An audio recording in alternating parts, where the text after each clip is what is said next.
ईडीची notice गेली असं काल लागा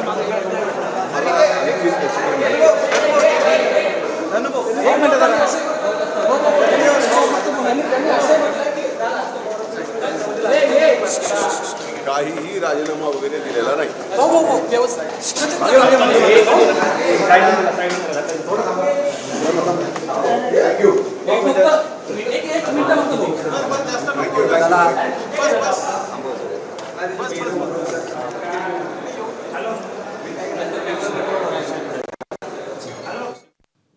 तर आपण राजीनामा दिला नसल्याचं धनंजय मुंडे यांनी सांगितलेलं आहे। अजित पवार यांची त्यांनी भेट घेतली होती नवीन वर्षाच्या शुभेच्छा देण्यासाठी आणि मंत्रिपद स्वीकारल्यानंतर भेट घेण्यासाठी म्हणून आपण गेलो होतो असं धनंजय मुंडे यांनी सांगितलंय आणि आपण राजीनामा दिलेला नाही असं देखील त्यांनी नमूद केलेलं आहे। गेल्या काही दिवसांपासून सातत्याने धनंजय मुंडे यांच्या राजीनाम्याची मागणी विरोधकांकडून केली जाते। बीडच्या काही ग्रामस्थांकडून केली जाते कारण का संतोष देशमुख हत्या प्रकरणात वाल्मिक कराड याचं नाव आलेलं आहे आणि त्याच्याशी धनंजय मुंडे यांचे निकटचे संबंध असल्यामुळे त्यांच्या राजीनाम्याची मागणी सातत्याने केली जाते। आपण राजीनामा दिला नसल्याचं धनंजय मुंडे यांनी नमूद केलेलं आहे।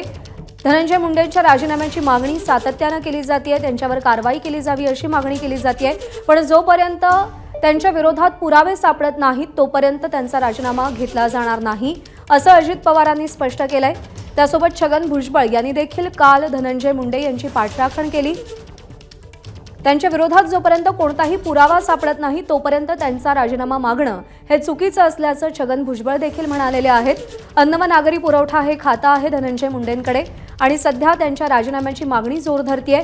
संतोष देशमुख हत्या प्रकरणामध्ये सातत्यानं धनंजय मुंडे यांचं नाव जोडलं जात आहे। आरोपींशी धनंजय मुंडेंचे संबंध असल्याचं देखील बोललं जात आहे आणि बीडमधल्या या सगळ्या प्रकरणामध्ये सातत्यानं धनंजय मुंडे यांच्या राजीनाम्याची मागणी केली जाते, पण आपण राजीनामा दिला नसल्याचं धनंजय मुंडे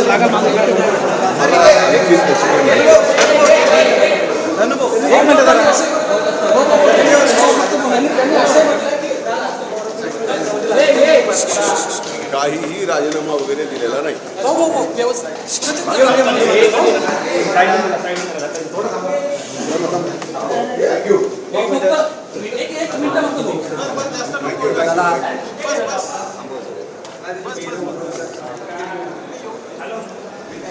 तर मी राजीनामा दिलेला नाही एवढी एकच प्रतिक्रिया धनंजय मुंडे यांनी माध्यमांना दिलेली आहे।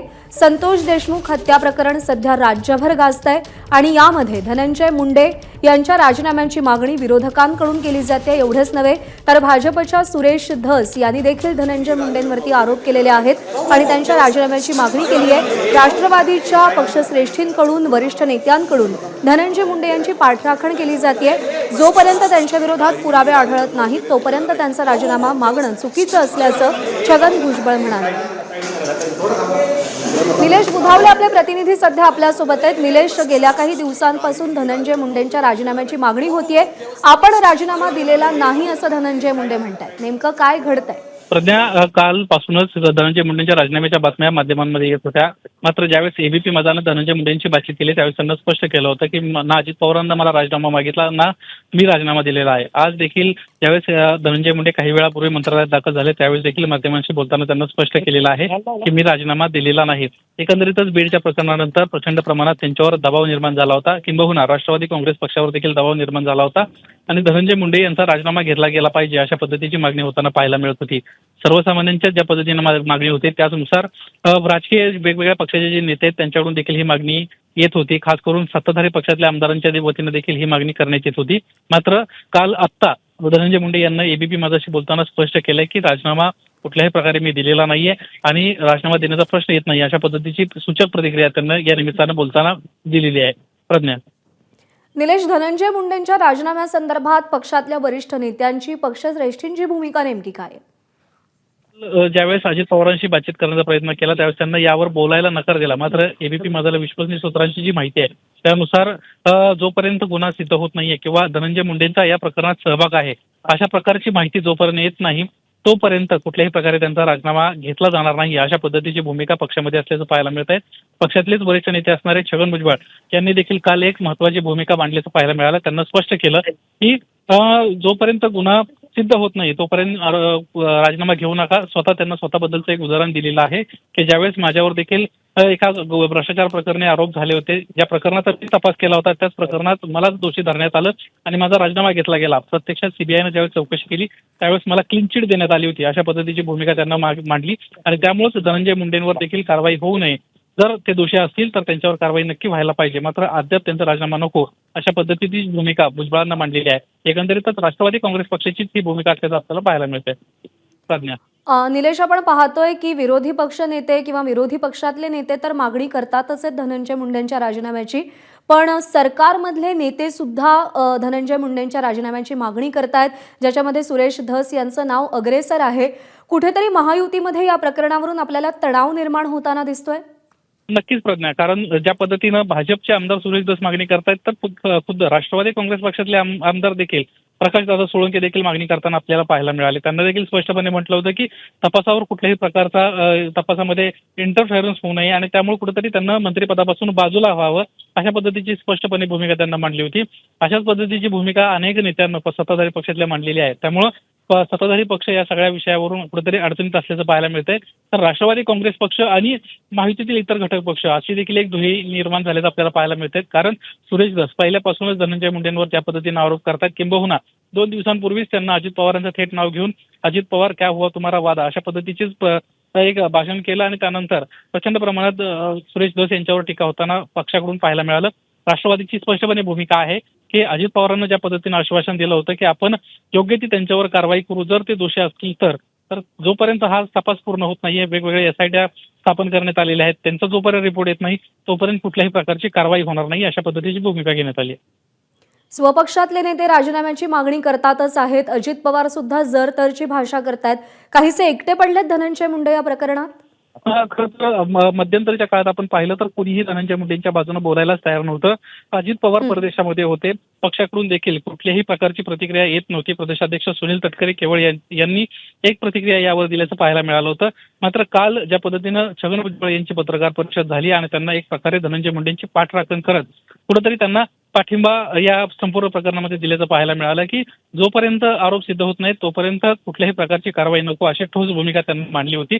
आणि त्यामुळेच आगामी काळात धनंजय मुंडेंच्या पाठीशी आता कुठेतरी राष्ट्रवादी काँग्रेस पक्ष उभा राहतोय असं पद्धतीचं चित्र आपल्याला पाहायला आणि जोपर्यंत अशी एक भूमिका मांडली जाते. निलेश, आपण पाहतोय की सुरेश धस सातत्यानं धनंजय मुंडे यांच्यावरती आरोप करतायत. अगदी अजित पवारांचं सुद्धा नाव घेतायत, पण तरी सुद्धा त्यांना थांबवण्याचा, थोपवण्याचा जेवढा म्हणावा तेवढा ताकदीनं प्रयत्न होताना दिसत नाहीये. एक प्रकारे पाठिंबा आहे भाजपचा, समर्थन आहे भाजपचं. अशाच पद्धतीची चर्चा सध्या राजकीय वर्तुळात आहे. कारण धनंजय मुंडे हे ज्या पद्धतीने अजित पवारांचे निकटवर्तीय मानले जातात त्याच पद्धतीने ते देवेंद्र फडणवीस यांचे देखील निकटवर्तीय मानले जातात. मात्र पहिल्या दिवसापासून आपण पाहतोय सुरेश धस ज्या पद्धतीनं सभागृहात असेल किंवा सभागृहाच्या बाहेर रोज पत्रकार परिषद घेणं आणि धनंजय मुंडे आणि एकंदरीतच बीड प्रकरणामध्ये सातत्यानं धनंजय मुंडेंवर प्रश्नचिन्ह निर्माण करणं हे गोष्ट आपल्याला या ठिकाणी पाहायला मिळते. त्यामुळं सत्ताधारी पक्षातच एक प्रकारे कुठेतरी धनंजय मुंडेंच्या बाजूनं खरं तर देवेंद्र फडणवीसांचे निकटवर्तीय जर ते असतील तर कुठेतरी ज्या पद्धतीनं पाठिंबा सुरेश धस यांना मिळतोय त्यावरून एक प्रश्नचिन्ह निर्माण होत आहे की सत्ताधारी पक्षातल्या नेत्यांची तर इच्छा नाही ना की धनंजय मुंडेंचा राजीनामा व्हावा. अशा पद्धतीचं सध्या तरी चित्रप्रज्ञा आपल्याला पाहायला मिळत आहे. निश्चित निलेश, या संदर्भातले अपडेट जाणून घेत राहू. सध्या धन्यवाद दिलेल्या माहितीसाठी. दरम्यान काही वेळापूर्वी धनंजय मुंडे यांनी काय प्रतिक्रिया दिली आपण पाहूया.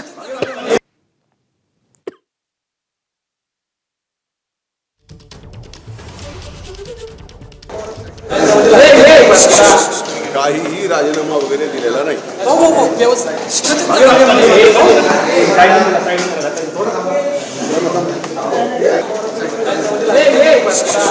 काहीही राजीनामा वगैरे दिलेला नाही.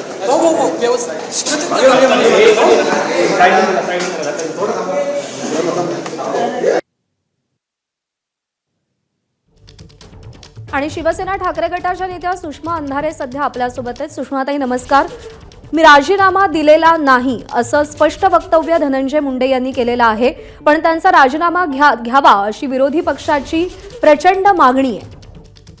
काल सर्वपक्षीय नेत्यांनी राज्यपाल महोदयांची भेट घेऊन ही मागणी मांडलेली होती, परंतु त्यानंतर राष्ट्रवादीचे नेते सन्माननीय अजितदादा यांनी जी भूमिका घेतली की ते दोषी आढळले तर आम्ही राजीनामा घेऊ, हे एका अर्थाने धनंजय मुंडे यांची पाठराखण करणारच वक्तव्य आहे. मला वाटते अजितदादांनी नेता म्हणून जी भूमिका घ्यायची आहे ती भूमिका अजितदादांनी त्यांची स्पष्ट केली आणि कदाचित त्यामुळेच आजचं धनंजय मुंडेंचं वक्तव्य आहे.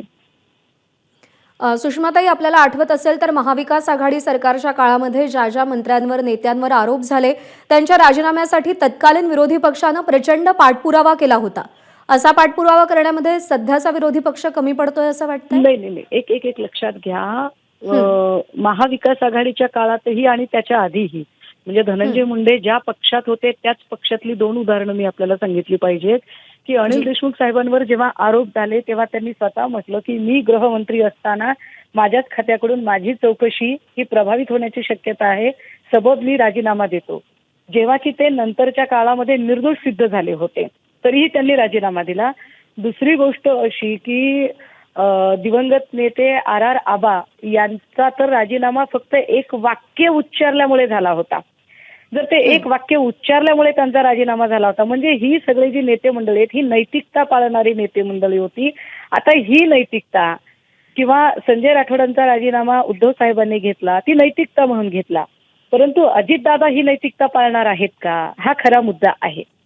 अजितदादांच्यासाठी राजकीय नैतिकता, राजकीय शुचित्व, सगळ्या राज्याची जनभावना, संतोष देशमुखांचं कुटुंब, त्यांची जनभावना हे जास्त महत्वाचं आहे की एका नेत्याची पाठराखण करणं महत्वाचं आहे, हा सुद्धा चिंतनाचा विषय होऊ शकतो. कारण आता वाल्मिक कराडच्या 1500 कोटीचा ईडीचा विषय पण आलेला आहे. अशा सगळ्या परिस्थितीमध्ये ते किती नैतिकतेने निर्णय घेतात हे जास्त गरजेचं आहे. मला वाटतं जर अजितदादा जर म्हणाले की मला राजीनामा घ्यायचाच आहे किंवा मी धनंजय मुंडे यांचा राजीनामा घेत आहे तर धनंजय मुंडेंची एवढी बोलायची पुढे प्रज्ञाच होत नाही ना. बरोबर. सुषमाताई, आभार आपले. आपण एबीपी माझाला प्रतिक्रिया दिलीत त्याबद्दल. एबीपी माझा, उघडा डोळे बघा नीट.